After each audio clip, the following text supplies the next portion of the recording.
Alright, continuing with the Bark Lord saga. Yeah, I'm tired and kind of depressed, kind of mellow, kind of hopeless and despondent, so I'll just acquiesce. Whatever you say, sure, whatever. Okay, life is great, sure, okay. Yeah. And it's also, so it's just a practical. Well, yeah, there's a lot of stuff. Let's move on, let's jump, well, alright, I'll wait till we get to a section where he's talking. Yeah, that's what I'll wait for. Don't plan out exactly, that they're going to have a baby and this is what it's going to be his name, and they don't probably save up $30,000-$40,000 ahead of time before they have it. But that doesn't mean that they're irresponsible, right? Just saying. Yeah, just saying. No, I think it does. I think that's the definition of irresponsibility. It's about, like I said, you really can't do anything more significant in your existence, right? You either kill somebody or you create somebody. Those are like the biggies, right? You kill somebody or you create somebody. So yeah, this creation thing's got to be taken a lot more seriously. Just as a given. I mean, it's just so... I don't even know how people don't draw their conclusion just from their own life experience. I mean, it just always does amaze me that these people with rather dysfunctional lives that are, depressive and a lot of other things, and they'll talk about like, oh yeah, well, if I have a kid, so what? These women, and my brain just freezes because I'm just like, you have every example in your own life. You talk about driving your car off a cliff, or you have some other emotional reaction to your dissatisfaction with your life, and yet you'll say to yourself, I'm competent to do it to somebody else, and somehow you're going to have the control, you're going to be able to manipulate that new person so it's not going to be miserable. I guess it all has to do with some sort of blame thing. I guess everybody blames their problems on their parents or something. Instead of finding the right thing to point their finger at, they point at the wrong thing and just figure, oh, well, my parents made me an asshole. And no, you were going to be an asshole no matter what. But yeah, I mean, there's no excuse for being any kind of even a little bit aggressive, diligent in your being prepared for having a kid. It's 18 years and it's all on you. I mean, realistically. I just don't know how anybody can't take that seriously. It's stunning. Really. It falls into this category, Gary. Right? Prevent that. Obviously, there's cultures that don't allow women access to birth control.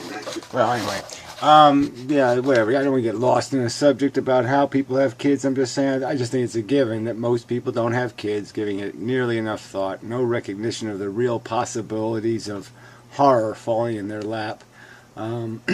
Just because there's this whole social engine that endorses this whole thing, this love the prego thing, and it's there. And it's just all the subsidies, all the other crap, all this encouragement. Instead of there's just no message out there saying, hold on, slow down, and maybe even have a few poster childs like myself talking about how I really am not going to appreciate it.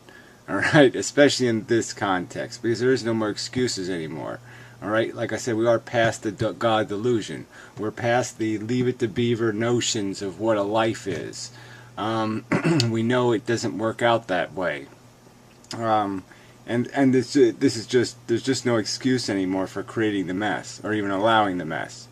And I'd be damn resentful if of a parent in this circumstance now having kids. Especially when you're looking at what the world is facing. It just seems so preposterously irrational. Yeah, alright, so you asked the direct question, which is it? People are reckless assholes or deliberate assholes? And yes, they're both. They're either reckless or deliberately stupid. Yeah, they're either stupid, like stupid, double stupid, or else they're just fucking stupid. But yeah, that's what people are. Go watch some YouTube videos. I think a kitten video has 24 million hits. Have anymore. Some people have 2. If everybody had 2, the population should stay the same, right? Yeah, well, look, it's the Adam and Eve thing. Yeah, people just don't do that, right? So again, there's this engine driving population growth, and I'm just saying that yeah, that engine needs to be stopped. The propaganda needs to be turned around. People have to see it as a responsibility. They have to know it's gonna impact them like a responsibility. They just can't go run to the nanny state, to take care of the problem for them.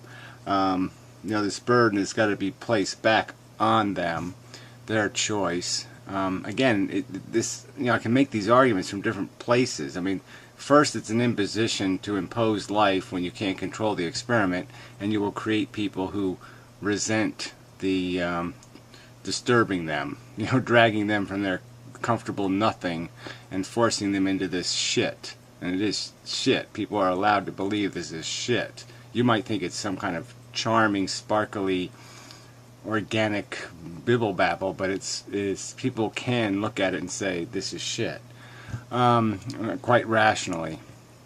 And then there's the second argument that even if I wasn't anti-natalist, I would resent this whole idea that somehow, why am I subsidizing your reproductive decisions?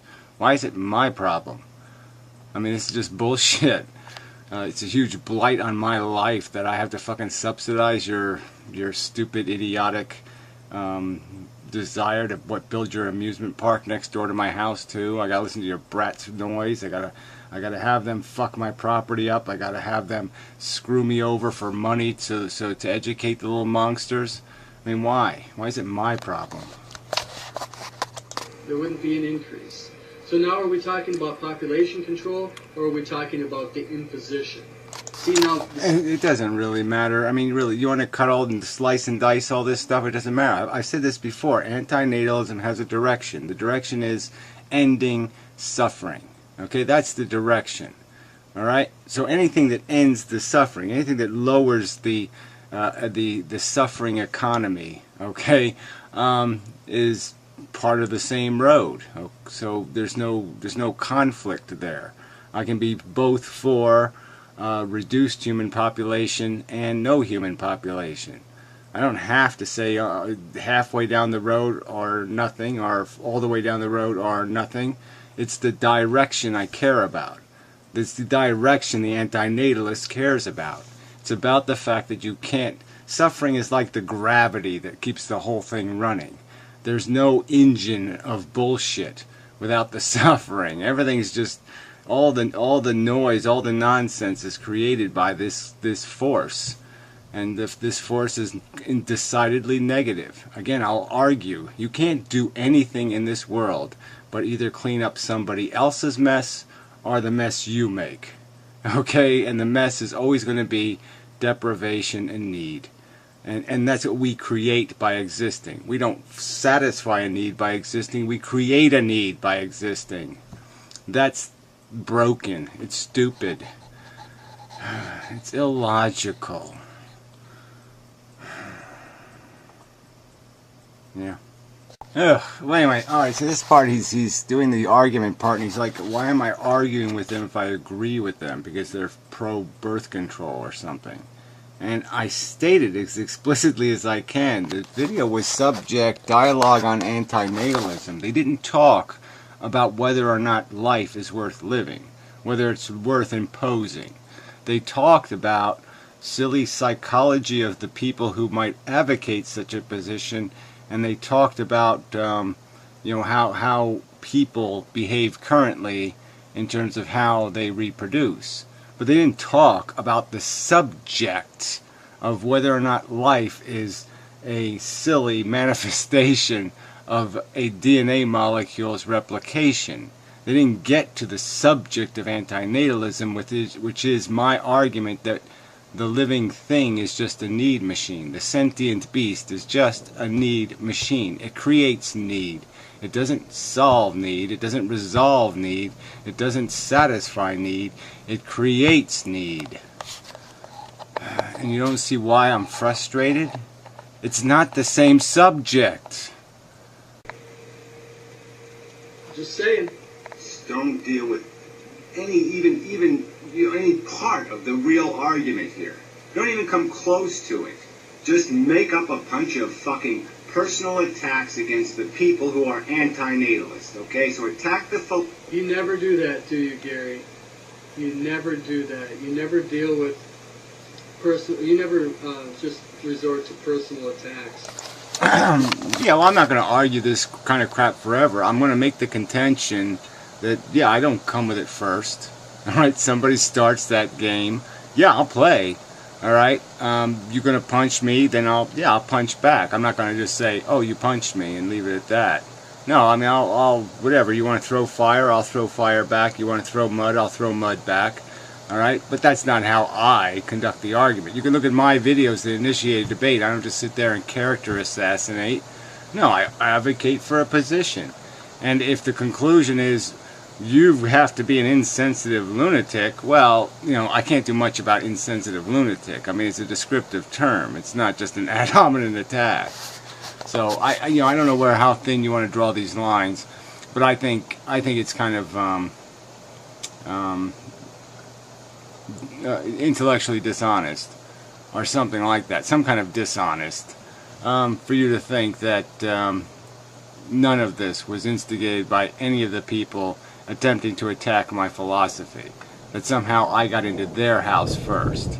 I think that's just bullshit, their personal space first. So I'm going to call bullshit on this. Bullshit. Instead of dealing with what they're actually saying. You never do that, do you? Anyway, yeah, moving on to the next point to be made, I guess. Yeah, you did get a good laugh at the joke I made. Yeah, that's pretty funny. Person basically a criminal just for imposing life on them. So now he's implying that somehow a character assassination or a personal attack because I'm saying that people who are imposing life on kids are arrogant, are obnoxious, are egotistical, are using some other word to describe this incredibly aggressive behavior where they think they can effectively play God. And he's calling that a personal attack. Well, I'm sorry. I mean, that's just a ludicrous definition. I mean, it is what it is. If somebody's gambling with somebody else's money, there's got to be a word for that. And until you make a counter-argument that they're not gambling with somebody else's money, that somehow they're going to pay for the downside risk, this is just bullshit. Yeah, bullshit. I'll call bullshit again. Tips on how to transfer my files, Gary. That was really nice of you. I appreciate that. And thanks for, I don't know, it was a few weeks ago when we were in Stickham, and we had a nice talk. It was with you and Piero and Gracie and I think, and there might have been a couple others at the end of the night. Alright, I'm not going to go through all this.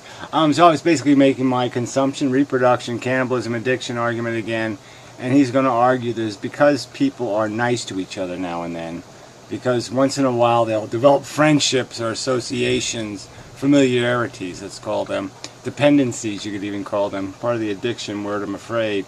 Yeah, they start to be able to meld their self-interest with someone else's self-interest. Because they gain a concern for it. So yeah, it's like I feed the cat every day, and I pet the cat, and I worry about the cat. It's been hanging out in the driveway too much, and that scares me, it worries me. Yeah, that we can do, but we're doing it out of motivating forces that have their history in our evolution, and it was because gangs needed something to knit them together, and that's the force of it. It's a force of attachability that doesn't, you know, we're basically being fooled by the DNA. I mean, I made this argument in one of my videos, but you know, this all gets very complicated. Evolution isn't.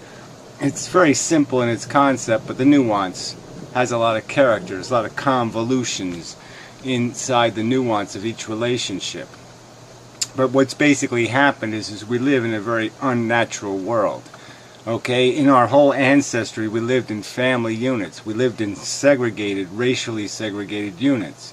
So there wasn't any opportunity for this kind of diversity thing to take place. But now we live in very mixed tribes. And so now we're able to attach to things that necessarily wouldn't have any genetic component, any genetic advantage. But it's going to happen because we learned how to do it back in that different environment. So it's like being able to transfer your skills at playing basketball to, let's say, playing squash or something. Some of those skills are going to be transferable. And that's all it is. It's a transference of something that was advantageous in our past. And now, because we're in this different environment, it still has a functionality. It still exists, but it's doing something a little subtly different. But anyway, I don't really want to do all this, evolutionary education crap in the middle of this video. So, till the next segment. Alright, I did something kind of snarky here. Played the psychology game again. Says I have issues with my parents and I should talk to them. Well, I've done that, but that's irrelevant.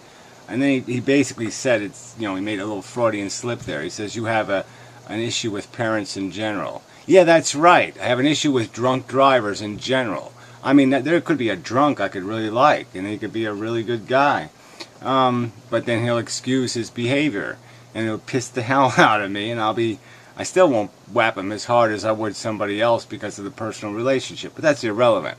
The point is yeah, I'm against drunk driving. I'm against parenthood. It's irresponsible, reckless, stupid behavior. There's no excuse for it. There's no need for it. It's a selfish indulgence. I mean, how many ways does this have to be put? And that's not a personal attack. To call something a selfish indulgence is not talking about their psychology. It's talking about their philosophy. They obviously don't have any social prohibition. They don't have any intellectual prohibition from fucking with somebody else by doing an experiment on somebody else. I mean, the idea of that being wrong occurred to me when I was before grammar school. I mean, fuck. It's not that hard a concept. You don't fuck with somebody else. Damn. Not that hard to figure out. So it's not about psychology. It's about not having any kind of philosophical apprehension about fucking with somebody else. Alright, another cheap remark. Got a leak in the roof. Anyway, saying that now he's going to ask why aren't all the big name scientists anti-natalists and blah blah blah. Why is that my problem? I can barely get basic real Darwinian evolutionary scientists to accept what evolution really is. So again, just because I defend and support the idea of science, acquiring knowledge of how things work, and in certain circumstances applying that knowledge, just because I defend that notion that we should figure out how things work and apply that knowledge does not mean I have to account for the stupidity of scientists. I mean, that's just stupid. Not my problem. Alright, this was kind of a weird spot. So he said he'd be a psychotic megalomaniac or something if you wanted to get rid of at least all sentient life on planet Earth. But if you want to just gracefully exit the human race, that's okay. So again, we're back to some sort of substantial conflict in our understanding of reality. Why would I be pleased to leave planet Earth with a bunch of animals eating each other on it? Sentient retards, essentially. Like, say if we had a retarded subhuman race, and we decide to leave, and we left the retards on the island, or whatever you want to do the metaphor for, and we just left them retarded to their own devices. Why the fuck would we do that? That's insane. That's like leaving your kids, at the World's Fair or something. You just abandon them, just leave them there. Why the fuck would you do that? That's insane. Sorry, I can't make any sense out of that at all. Oh, yes. Okay, so that's the argument. You're saying that is the argument. It's not just about not procreating anymore. It's about eradicating all life.